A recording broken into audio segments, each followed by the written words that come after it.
ቤተሰብ ዛሬ ሩታ ትልቅ የሚባልና በቃ ለአግባብ በቃ ይሄ አግባብ የሚለው ቃል እንዲሁም አይገልጸውም። ይሄ ሰዓቱን የጠበቀ አይነት ውሳኔ ወስናለች። ምክንያቱም እኔ በምን አምናለሁ መሰላችሁ? ሰው የዘራውን ማጨድ አለበት ብዬ አስባለሁ። እንዲሁም የአብርሽ ማጨድም አይባልም። ሰው በቃ አለ ይሄ የግፉን የተንኮሉ ምናምን ነገር ማግኘት አለበት ብዬ አስባለሁ። አብርሽ ከሁለቱም ባዶ ቢቀር እውነቴን ነው ትልቅ ቅጣት ይሆናል። ትልቅ ቅጣት ብቻ አይደለም፣ ይሄ ለነገሩ ምንም አይደለም።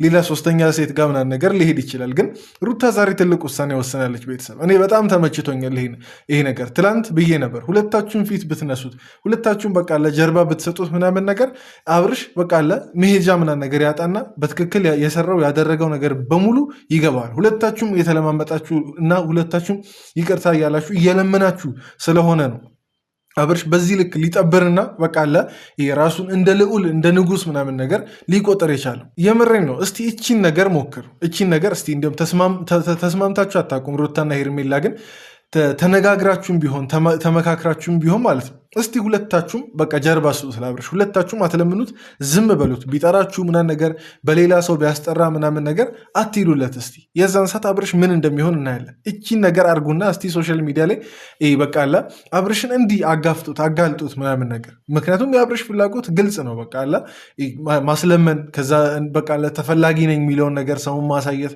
ከዛ በዘለለ ደግሞ እንደገና ምን እንደሚጠቀም ባላቅም ያቺንም ሴት መጉዳት፣ እቺንም ሴት መጉዳት፣ አስረግዞ መተው ምናምን ማለት ይሄን ነገር እያየን ቤተሰብ ዝም ማለት አለብን ብዬ አላስብም። እና ሴቶች ተባበሩ። ሩታና ሄርሜላ እስቲ ተስማምታችሁ አታውቁም?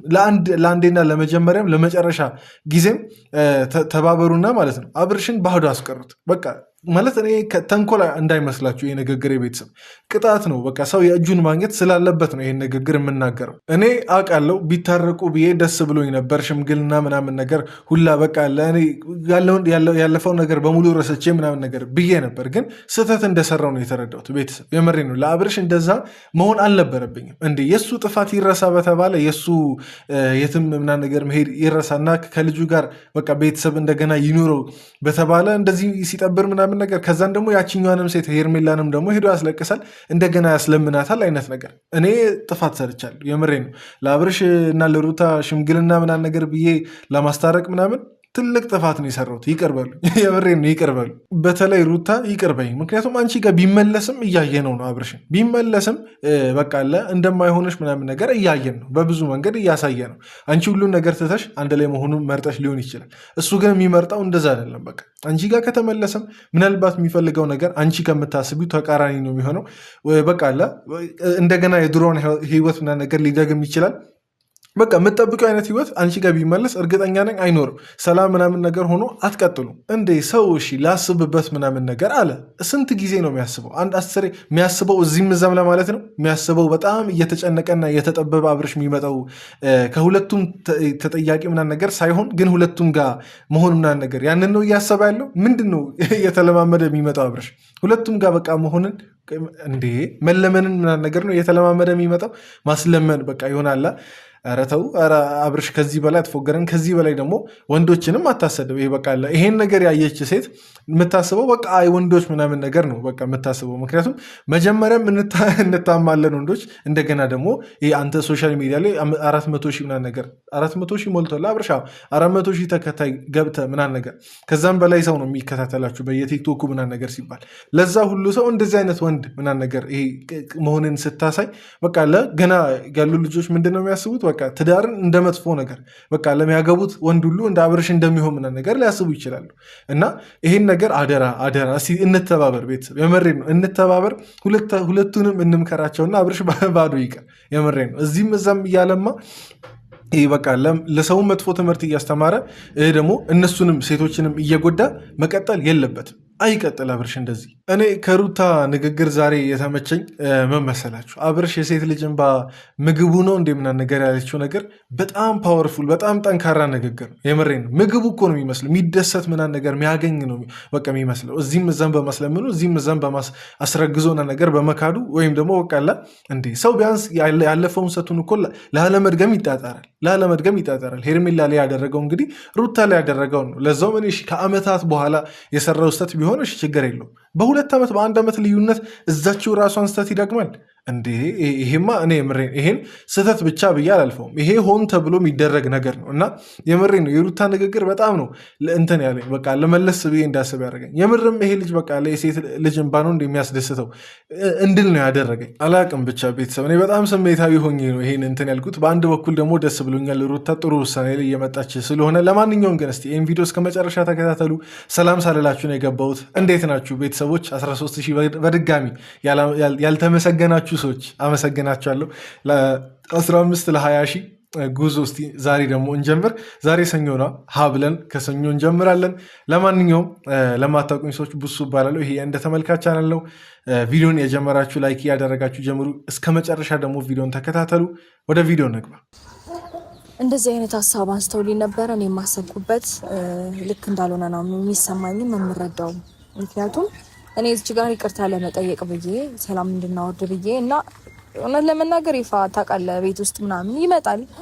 ሲመጣ የሚያሳየው ነገር ምናምን ያንን ነገር በማየት ከዛ በመነሳት ነው አብርሽማ ከዚህ በላይማ ሩታ እንጂ መፎገር የለበሽም። በአብርሽ ሲመጣ እንደሚፈልግሽ ምናምን ነገር የሚያስመስለው ሆን ብሎ ነው፣ በቃ ሆን ብሎ ነው። እኔ ከአንቺ ምን ፈልጎ እንደዛ እንደሚሆንም አይገባኝም። ምናልባት በአይን እኮ ላናይ እንችላለን፣ ግን እርግጠኛ ነኝ ደግሞ ልጁን ለማየት በሚሄድበት ዝም ብሎ ገብቶ የሚወጣ አይመስለኝም አብርሽ። ምክንያቱም ተጣልቻለሁ ሁሉ ነገር ቀርቷል ምናምን ተብሎ ራሱ በቃ ከረጅም ጊዜ በኋላ እየሻፈረባት ብዙ ጊዜ አይተናል። በሩታ እየሻፈደ ምናምን ነገር ማለት ነው።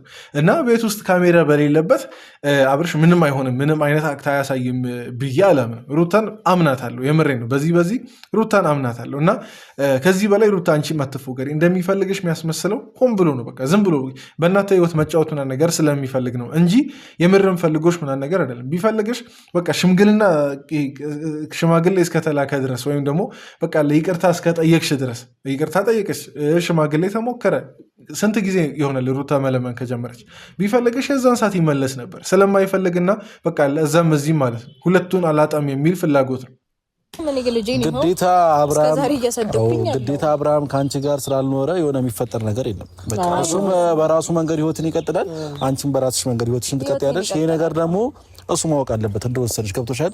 ዛሬ ገና ሩታ ትወደኛለች፣ ሩታ የትም ብሄድ አትሆኝም፣ ሩታ የትም ደርሼ ብመጣ አትሆኝም በሚል ሰበብ እኔ ግን ማለት ነው ዛሬ ኤፍሬም ለረዥም ጊዜ ብዙዎቻችንን ሲያናድምናን ነገር ነው የቆየው። ዛሬ ግን ኤፍሬም ተመችቶኛል። የምሬን ነው ወላሂ አረካኝ ይፋ የምሬን ነው አረካሽኝ ያለ ሰውየው በጣም ዛሬ ተመችቶኛል። አለማዳላቱ እኔ ሌላው ነገር ሳይሆን ለአብርሽ አለማዳላቱ ወንድሜ ምናምን ነገር ብሎ የእሱን ስህተት እያየ ባላየ አለማለፉ በራሱ በጣም አስደስቶኛል። ሌላ ነገር ብዙ የሚያናድ ነገሮች ተፈጥረው ሊሆን ይችላል፣ ግን ዛሬ ትንሽ ስላስደሰተኝ ነው።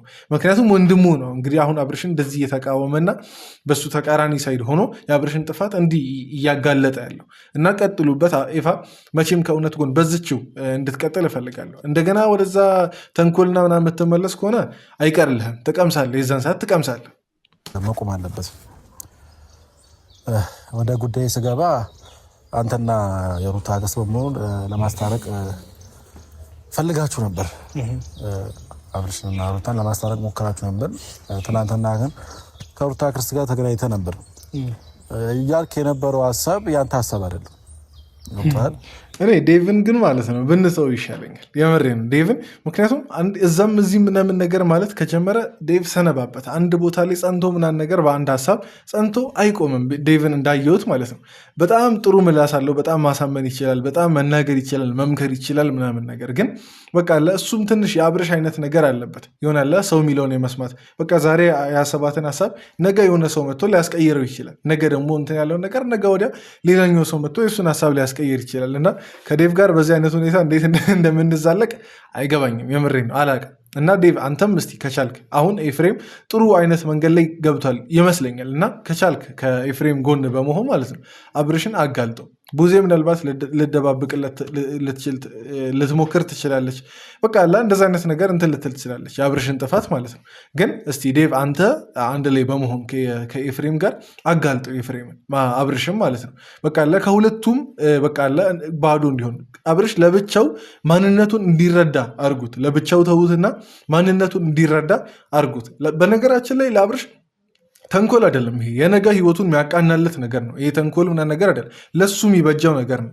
አሁን ላይ እንደዚህ ተደባብሶ ማንም ሸፋፍኖለት ጥፋቱ ምናምን ነገር ከታለፈ በዛው ይቀጥላል። ሶስተኛ አራተኛ ሴት አይታወቅም፣ ቁጥሩ ሊቀጥል ይችላል። ግን ዛሬ ላይ በቃ በሁለት ይብቃ ተብሎ በቃ ለዝችው ቅጣቱን ካገኘ ዝችው ብቻውን ከሆነ ሁላችሁም ዞር ብትሉ ከአጠገቡ በቃ ሁለቱም ሴቶች ደግሞ ዞር ቢሉ ብቻውን ቢቀር እርግጠኛ ነኝ ብዙ ነገር ይማራል ብዬ አስባለሁ። እና ለአብርሽም የሚሻሻልበት ነገር ነው አሁን በዚህ ሰዓት ልታደርጉለት የምትችሉት። አሁን የኔን ምክር ከሰማችሁ እና እቺ ነገር ሼር አድርጉላቸው ቤተሰብ። በእኔ ሀሳብ የምትስማሙ ከሆነ ቪዲዮን አንድ ያቁሙና ላይክ እያደረጋችሁ ኮፒ ሊንክና ነገር እያደረጋችሁ ቪዲዮን እንቀጥል። ነገር ከአስተዋይነት ምናምን ነገሮችን አይቼ እንዴት ነው ተማምኜብ ነበር። በቃ ዴቭ ነገሮችን ያስተካክላል፣ ልጅም የአባቱን ፍቅር እያገኘ ያድጋል። ከዚህ በኋላ እኔም ያጠፋሁትን እሱም አብርሃም የሚያጠፋውን እንዳልተፈጠረ ሁለታችንም ረስተን በሰላም እንኖራለን ብዬ አስቤ ነበር፣ አንተ ካወራው ነገር አንጻር ተነስቼ። ሲቀጥል ደግሞ እኔ ማለት የምፈልገው ለአንዴና ለመጨረሻ ጊዜ ብዙ ጊዜ እነሱን ቪዲዮ አይቻለሁ፣ በጣም ብዙ ክፍተቶችን ተመልክቻለሁ። ትልቁና ዋነኛው ክፍተታቸው ምን መሰላችሁ ቤተሰብ? እነዚህ ሰዎች ሲፋቀሩ የሰው እገዛ አለበት፣ ሁሌም የሰው እጅ ምናምን ነገር አለበት። እስቲ በቃ ሁሉም ሰው ዞር ይበልና ያለማንም እገዛ የምትፈላለጉ ከሆነ ተፈላለጉ፣ አለበለዚያ ተው። እስቲ ማንም ባይገባ በቃ አብርሽም በዛው በሚኖርበት ቢኖር ባይገናኙ እነዚህ ሰዎች ጭራሽን ኤፍሬም ነሽ፣ ካሌብ፣ እነ ቡዜ፣ እነ ዴቭ ምናምን በቃ አንድ እነ አቤል ሳይቀሩ ሁሉም ባይኖሩ እና በቃ ባለበት ስራውን እየሰራ ብቻ ቢቀጥል፣ ሩታም እንደዛ ብትቀጥል፣ ከተፈላለጉ ይፈላለጉ፣ ካልተፈላለጉ በቃ እንደዚህ የግድ እኮ የሰው እጅ ነገር ሊኖር አይገባም። ደላላ አገናኝ ምናምን ነገር አያስፈልግም እኮ እንዴ። በጣም የሚያናዳኝ ነገር ትልቁ ክፍተታቸው ይሄ ነው። ሰው ያገናኘውን ሰው ይለየዋል። በቃ ጌታ ካገናኘ ማንም ሊለየው አይችልም። ግን ሰው ካገናኛችሁ በቃ የማንንም እገዛ አትፈልጉ፣ ሰው ያለያያችኋል። ግን ያውና ፈጣሪ ካገናኛችሁ የእናንተ የልብ መፈላለግ ምናምን ነገር የሚያገናኛችሁ ከሆነ ማንም ሊለያችሁ እንደማይችል እርግጠኛ ነኝ። ፍቅር በመሰረቱ እኮ ማለት ነው በሰው በደላላ እንደዚህ የሚባል ነገር አይደለም። በቃ አውቃለሁ ካልቸራሊ ምናልባት ቤተሰብ ሊያመጣ ይችላል ወይ እንደዚህ ሊፈጠር ይችላል። ግን ሁሌ ቤተሰብ ባመጣበት ሁሌ እያገናኘ አይቀጥልም አይደል? ካመጣ እንደ ሚስት አምጥቶ ይተዋል እንጂ ዘላለም እንደዚህ ሚስት እያመጣ ባል እያመጣ ምናምን ነገር ቤተሰብም ቢሆን አይቀጥልም። እናት አባት እንኳን ቢሆን አይቀጥልም። እናንተ የማንም ጓደኛ ስለተኮነ ወንድም ስለተኮነ ብቻ ህይወታችሁ ላይ እያስገባችሁ እንዴት ነው ህይወታችሁ ማይበጠበጠው? ምክንያቱም ብዙ ሰው የየራሱ የሆነ ብዙ ሀሳብ አለው እንዴ። የየራሱን ሀሳብ ደግሞ ነው እናንተ አፕላይ ሊያደርግ የሚሞክረው እና የዛን ሰዓት ምንም የሁለት ሰው ሀሳብ ሳይኖር የ10 ሰው ነገር ሀሳቢውና ብጥብጡ ነው የሚወጣው። ልክ እንደዚህ እና አደራ ቤተሰብ እናንተም ያላገባችሁ ሰዎች ያገባችሁም ሰዎች ብትሆኑ የማንንም እጅ አታስገቡ። የወንድም ጓደኛ፣ እናት አባት፣ እናትና አባት እሺ ለመምከር ያክል እሱንም ለመምከር ያክል ይግቡ። ግን ሰው ምናምን ነገር አታስገቡ። በቃ በጣም ከነሱ ህይወት ከግሬስ ፋሚሊ ከአብርሽና ከሩታ ወይም ደግሞ ከአብርሽና ከሄርሜላ ማለት እንችላለን ያየሁት ነገር ይሄ ነው። በቃ ሲገናኙ ሰው ያገናኛቸዋል፣ ሲለያዩም ሰው ያለያያቸዋል። እና ለፈጣሪ እድል ስጡ እስቲ። ለጓደኛ ለወንድም ምናምን ነገር ለእህት እድል በምትሰጡት ልክ እንዲሁም ትንሿን ያክል እንዲሁም ለፈጣሪ እድል ስጡ። ለፍቅር አምላክ ማለት ነው። በፍቅር አምላክ ስም እለምናቸዋል። የቀለድኩ አይደለም። አክት የሚያደርገው ለምንድን ነው ከህይወቴ ስሽ እንደዚህ እየሆነ የሚኖረው? ገባ በቃ እንደሌላው ጊዜ ልጁ መጥቶ አይቶ ይሂድ። በቃ ያለውንም ነገር ከኔ ጋር ይውሰድ። እቃ አለው እኔ ቤት ይውሰድ፣ እሱንም ይውሰድ። በትንሽ ነገር ሰበብ እየመጣ ቤት ውስጥ ጊዜ አያሳልፍ። በቃ ምንም ነገር አልፈልግም። እንደዛ ጀግና ሩታ አደራ እቺን ሀሳብ እንዳትቀይሪ እስቲ። እናበረታታት፣ ሩታን እንምከራት። በቃ እኔ ቅድም ብያቸዋለሁ፣ ተባብረን አብርሽን ባዶ እናስቀሩና ከዛ በኋላ ከህይወት ይማር ማንንም መጉዳት እንደሌለበት። እኔ እንዲሁም እስከዛሬ ይገርመኛል እኔ የሩታ እንባ እንዴት አብርሽን እንዳልደፋው ማለት ነው። የዛን የሰራው ጥፋት እንዴት አብርሽን እንዳልደፋው። በእርግጥ ያው የእሷ ይቅር ማለትም የእሷ ይቅር ባይነትም ስላለ የጌታ ምሕረትም ስላለ ምናምን ነገር ነው የቆየው እንጂ የምሬ ነው አብርሽ ይደፋው ነበር የሰራው ግፍ ሩታ ላይ ማለት ነው። ማለት እሷ ጥፋት አላጠፋችም ምናምን ነገር እያልኩ አይደለም። ግን ይሄ ጥፋት መቁጠር ይጀመር ከተባለ ሀ ተብሎ ሲጀመር እዛ ነው ጥፋቱ፣ አብርሽ ጋር ነው ዋና የጀርባ አጥንት የሚሆን ጥፋት ያለው እሱ ጋር ነው። እና እስቲ ሩታ እናበረታታት፣ እቺን ሀሳብ እንዳትቀየር ሩታ አደራ፣ እቺን ሀሳብ እንዳትቀይር አደራ ብዬሻለሁ። እንዲህ ስትሆኑበት ነው በቃ አብርሽ ልኩን የሚገባው። ሄርሜላም በዛ በኩል እንደገና አትምጪ እያልኳት መታለች። እንግዲህ ሰውም እንደገና እየተቃወማት ነው። ማንም ቢጠራ እስቲ አትምጡ ቡዜ ብጠራ ዴቭ ቢጠራ ማንም በቃ አጠገባችሁ ያሉ በዙሪያችሁ ያሉ ሰዎች ማንም ቢጠራችሁ አትምጡለት ለአብርሽ። ለእነሱ ሰዎች ራሱ አትሂዱላችሁ፣ የራሳችሁን ህይወት ኑሩ። ከዛ በኋላ የሚፈጠረውን እናያለን። መቼስ እንግዲህ ፈጣሪ ዝም ብሎ አያይም የእናንተን ህይወት በቃ ማለት ምክንያቱም ህይወታችን በእግዚአብሔር እጅ ነው አይደል? እንደዛ ምናምን ሰዎች ነን አይደል? እንደ ኢትዮጵያዊ በፈጣሪ ምናምን ሰዎች ነን። በፈጣሪ እጅ ነው የኛ ህይወት ያለው ብለን ነው አይደል የምናስበው። ስለዚህ ለፈጣሪ ተው። እናንተ ታግላችሁ ማትፈቱትን ችግር እንትን አትበሉ። በቃ ተውት፣ እጅ ስጡ። በቃ እቺን ነገር ነው ማለት የምፈልገው። ምን ታወራላችሁ እንዴ? ከዛ ደግሞ እኔ ጋር ስትመጡ ደግሞ እሷ አላጠፋችም ትሉና ደግሞ እኔ ጋር እንደዚህ ትሆናላችሁ። ያ ነገር ልክ አይደለም ነው እያልኩ ያለሁት። በዚህ ልክስ ለምንድን ነው ቡዜን እኔ እንደዚህ ጥምድ አድርጋ ያዘች? ምንድን ነው ያጠፋሁባት? የገደልኩባት ሰው አለ እንዴ? በዚህ ልክ ያጠፋሁባት ነገር አለ እንዴ?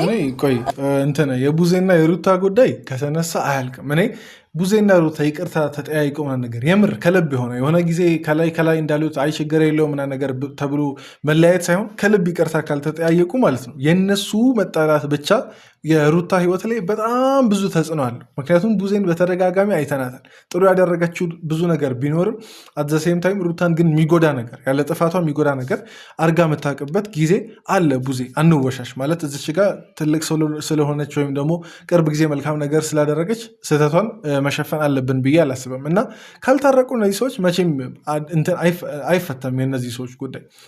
ምክንያቱም እስቲ ልዩነቱን ተመልከቱ።